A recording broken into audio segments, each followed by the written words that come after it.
شعبانی، حضرت ابو امیہ شعبانی رحمۃ اللہ علیہ، وہ بیان فرماتے ہیں کہ میں صحابی رسول حضرت ابو ثعلبہ الخشنی، صحابی کا نام ابو ثعلبہ الخشنی رضی اللہ تعالیٰ عنہ کے پاس میں حاضر ہوا، اور میں نے ان سے سوال کیا کہ قرآن کریم میں ایک آیت ہے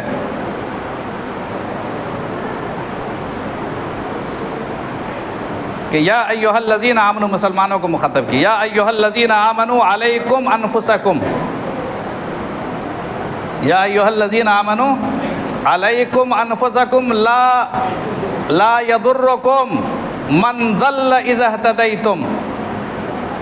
اے ایمان والو اپنے آپ کو بچاؤ، اپنی فکر کرو، دوسرا گمراہ ہو رہا تمہیں فرق نہیں پڑے گا، تمہیں نقصان نہیں ہوگا۔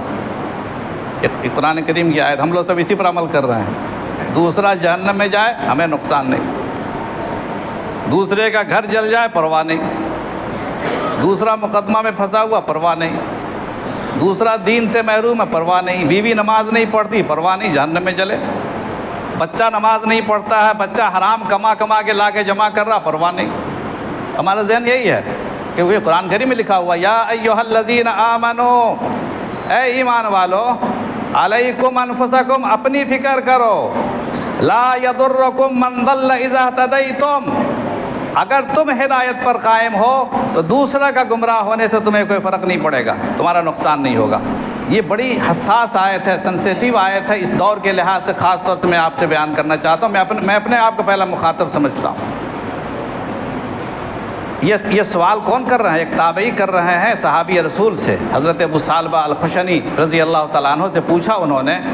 کہ اے اللہ کے رسول کے صحابی، آپ اس آیت کے بارے میں کیا کہتے ہیں؟ یہ آیت تو کہتی ہے کہ اپنی فکر کرو، دوسروں کو کہنے کی ضرورت ہی نہیں ہے، دوسروں کو نہیں بھی کریں گے تو ہمارا کوئی نقصان ہی نہیں ہے، تو ہم کیوں خواہ دوسروں کی خاطر در در کی ٹھوکریں کھائیں، ادھر ادھر کے تانے سنیں اور ہزاروں الزامات اور تہمتیں اپنے سر پر لیں، کیا ضرورت ہے؟ تو حضرت ابو ثعلبہ الخشنی رضی اللہ تعالیٰ عنہ نے فرمایا کہ جو سوال تم نے عزیزم مجھ سے کیا ہے، یہ سوال خود میں نے خیبر کے دن اللہ کے رسول صلی اللہ علیہ وسلم سے کیا تھا۔ میں نے صحابہ آیتوں پہ غور کرتے تھے، سمجھتے تھے، سوچتے تھے۔ خیبر کے دن میں نے اللہ کے نبی صلی اللہ علیہ وسلم سے اس آیت کے بارے میں پوچھا تھا کہ اللہ کے رسول صلی اللہ علیہ وسلم، یہ آیت تو کہتی ہے کہ تم اپنی فکر کرو، دوسروں کی گمراہی سے تمہیں کوئی فرق نہیں پڑے گا۔ تو اللہ کے نبی صلی اللہ علیہ وسلم نے ارشاد